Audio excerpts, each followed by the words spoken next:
World War I killed nearly 20 million people, a number that still reverberates through the memory of human civilization. But more than 1,000 years before that war, a conflict most people have never heard of may have caused losses far exceeding that figure. And in Chinese history, a catastrophe of that scale did not happen just once, it happened 3 times. Separated by hundreds or even 1,000 years, these disasters followed strikingly similar trajectories. It was not the fighting itself that killed so many. The fighting triggered famine, the famine triggered plague, plague compounded mass displacement, and a highly unified system amplified every layer of catastrophe to its fullest possible scale. What made these wars especially savage was something deeper, a logic embedded in the Chinese political tradition. In a war over who holds the mandate of heaven, power cannot be shared, compromise does not exist, the victor takes everything, and the loser is annihilated. From the moment such a war begins, there is only one possible ending. One side ceases to exist. In the year 755, Chang'an still carried the scent of a golden age. The city was one of the great centers of the world, home to perhaps over 1 million people. Its streets hummed with merchants and monks from Persia, Japan, and Central Asia. Poets composed verses in its wine houses that would be recited for the next 13 centuries. But beneath the splendor, a structural vulnerability had been growing for years. To manage its vast frontiers, the Tang Dynasty had created the Jidushi system, concentrating military, fiscal, and administrative authority in the hands of frontier commanders. The system worked well when the empire was strong, but it amounted to cultivating a class of regional strongmen with independent armies and revenue streams. An Lushan was the product of this system. He controlled 3 northern military commands simultaneously, with over 150,000 troops at his disposal, the equivalent of an independent kingdom. When he judged that the central government could no longer restrain him, he marched south.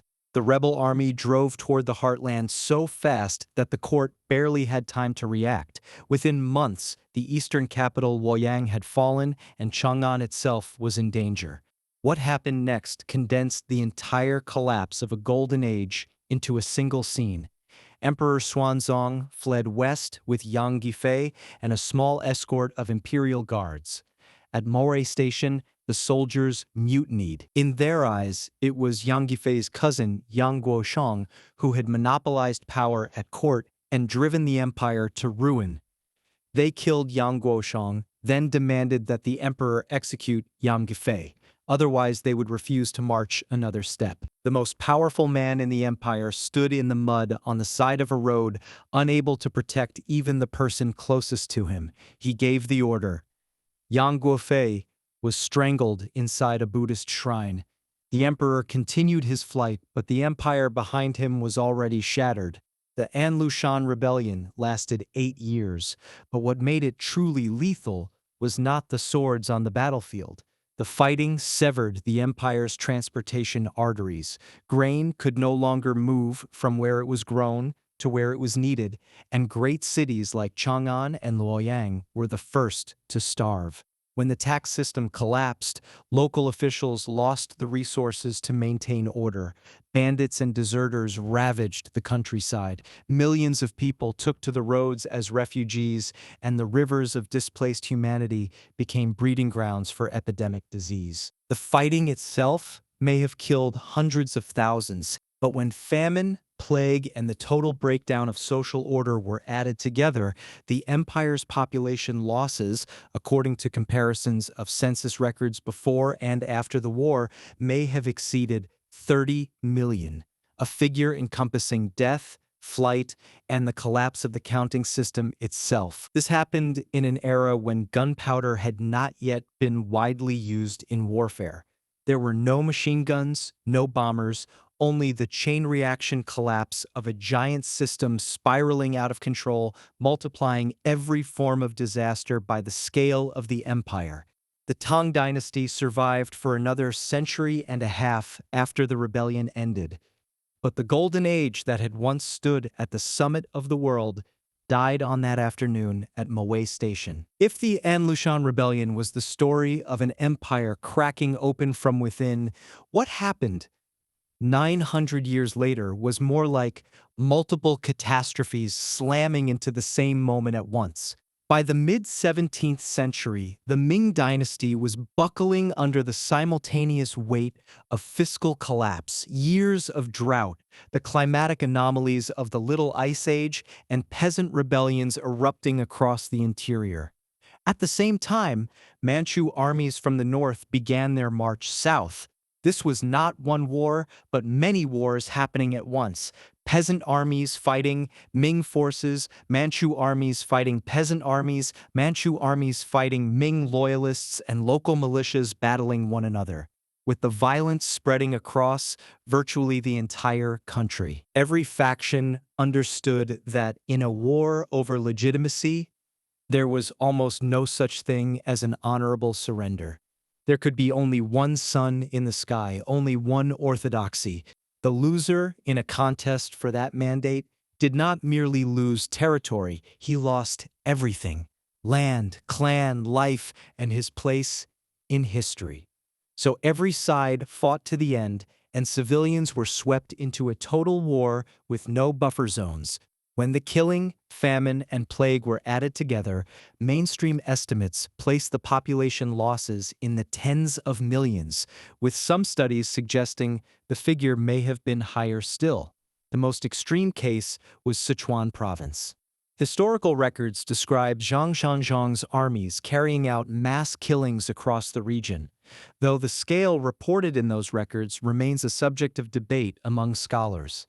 Manchu forces then entered Sichuan, and the fighting seesawed back and forth as local armed groups joined the chaos. Beyond the direct slaughter, farmland was trampled and retrampled until food production ceased entirely.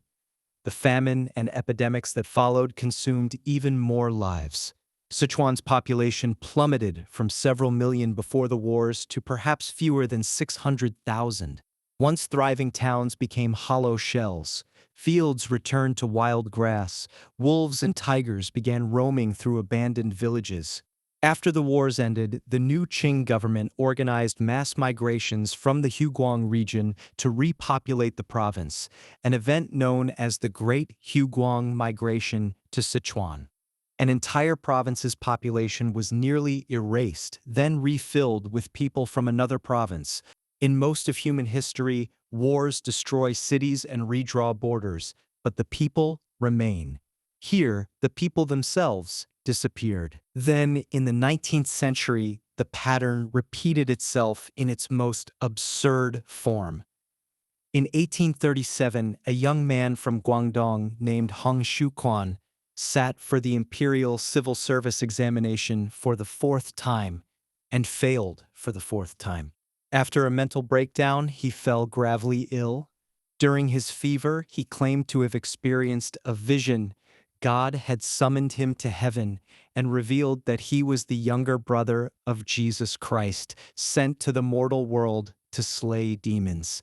A failed examination candidate took fragments of Christianity gleaned from missionary pamphlets, assembled them into a theology of his own invention, and used it to ignite one of the largest civil wars in human history. The Taiping Rebellion lasted 14 years, and its flames engulfed the wealthiest provinces of southern China. Tianjin, present-day Nanjing, was captured and transformed into a theocratic capital. Confiscated, men and women were housed in separate camps, and anyone caught hoarding gold or silver was executed. This did not resemble a government. It resembled an experiment, an attempt to reconstruct an entire social order through religious fervor. The Qing government's response was equally uncompromising. Within this political tradition, rebellion was not a negotiable political disagreement. It was a crime against heaven that had to be uprooted completely. Neither side had room for compromise, and neither side wanted any. During the final siege of Tianjin, the city had been without food for months. Defenders survived on grass roots and tree bark, When the walls were breached in 1864, the streets were already piled with corpses. The victorious Xiang army entered the city and carried out mass killings and looting of its own.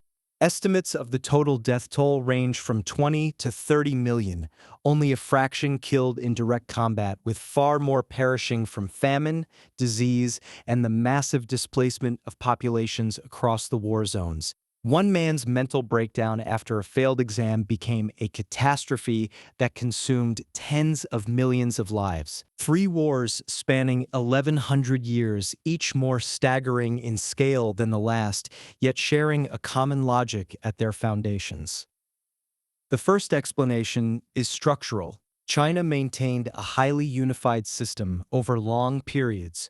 Grain transport, fiscal revenue, administrative governance, and population control all supported one another during times of stability, allowing the empire to function with remarkable efficiency. But the tighter these connections, the more total the collapse when any single link broke. Local conflicts could not stay local, because the system was designed from the beginning to bind every part into a single whole. When a small country goes to war, the damage stays within a region. When a unified mega-empire fractures, what is released is a civilization-scale disaster. But system scale alone does not explain everything.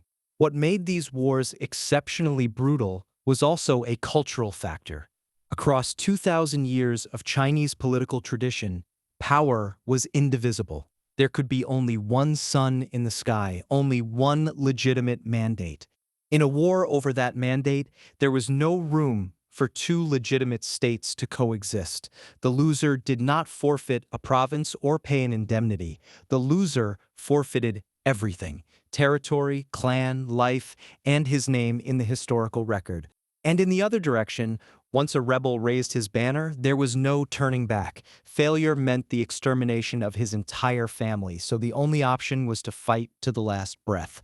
Neither side had an exit, and so every such war was driven to its most extreme intensity. In Europe, during the same centuries, the loser of a war over a throne might surrender a province, but his family survived, his title survived, and the next generation could try again.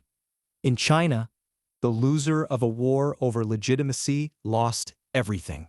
There was no next generation, no second chance. These wars were not failures of the unification system. They were the price of its success.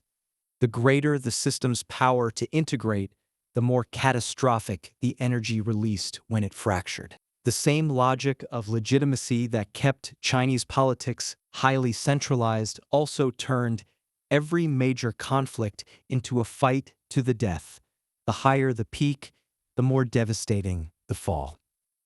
2,000 years of unity created the largest scale prosperity in human history. It also produced the largest scale wars in human history. These are not 2 separate stories. They are the front and back of the same page.